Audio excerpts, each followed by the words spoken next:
안녕하세요. 화성관제인 홍익 변호사입니다.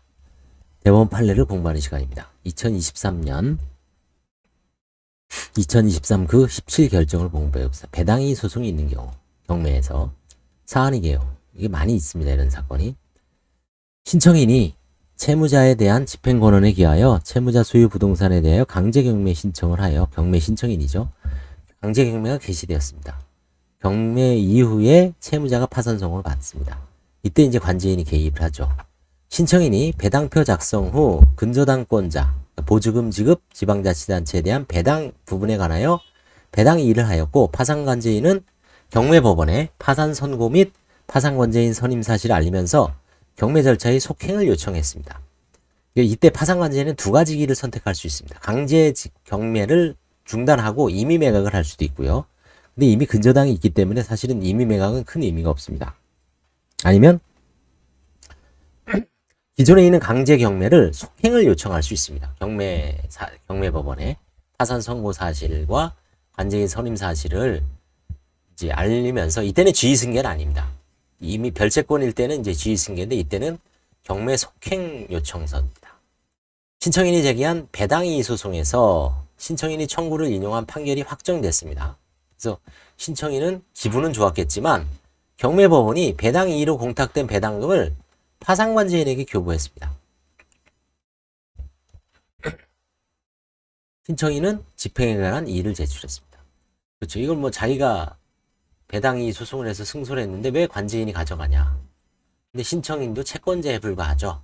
신청인도 채권자에 불과하기 때문에 파산에서 이게 이제 무서운 거죠. 보시면 채무재생법 348조 1항은 파산 채권에 기하여 파산재단에 속하는 재산에 대하여 행해진 강제집행, 가압류 또는 가처분은 파산재단에 대하여도 효력을 잃는다고 규정하면서, 다만 파산관제인은 파산재단에 의해 강제집행 절차를 속행할 수 있다고 정하고 있습니다. 이 단서 규정에 따라 강제집행 절차가 속행된 경우 별채권자에게 배당하고 남은 나머지 전부는, 즉 집행비용을 포함한 잔금 전액은 파산관제인이 채무재생법상 절차에 따라 각 재단 채권자에게 안분 변제할 수 있도록 파산관제인에게 교부해야 됩니다. 이러한 법리는 강제집행 절차에 따른 매각이 종료된 후 배당 이의 등으로 아직 배당이 이루어지지 않은 부분에 있는 경우에도 마찬가지로 적용되고, 이는 파산 채권자가 배당 이의 소송에서 그 청구를 인용한 판결이 확정된 경우라고 하여 다르지 않다. 그렇죠?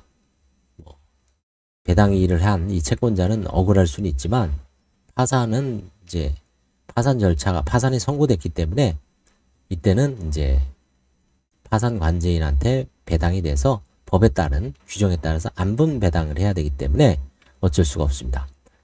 대상 결정은 파산 관제인이 한 강제집행 절차 속행 시 별채권자에게 배당하고 남은 나머지 전부 집행 비용을 포함한 잔금 전액을 파산 관제인에게 교부하여야 한다고 판시했습니다. 이는 배당 이의 등으로 아직 배당이 이루어지지 않은 부분이 있는 경우, 또는 배당 이의 소송에서 그 청구를 인용하는 판결이 확정된 경우에도 동일하다고 보고 있습니다. 배당 이의 소송 수기에 관련하여 대법원 2018마 5292 결정이 있습니다. 배당 이의 소송은 관제인이 수계도 불가능하다. 수계할 필요가 없다.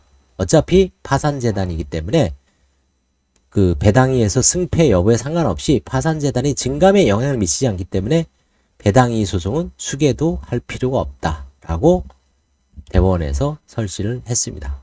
그래서 파산이 선고되면 사실상 소송의 어떤 승자가 그거를 개별적으로 가져가려는 행위는 사실상 불가능하다고 할 수가 있습니다. 포기하셔야 됩니다. 감사합니다.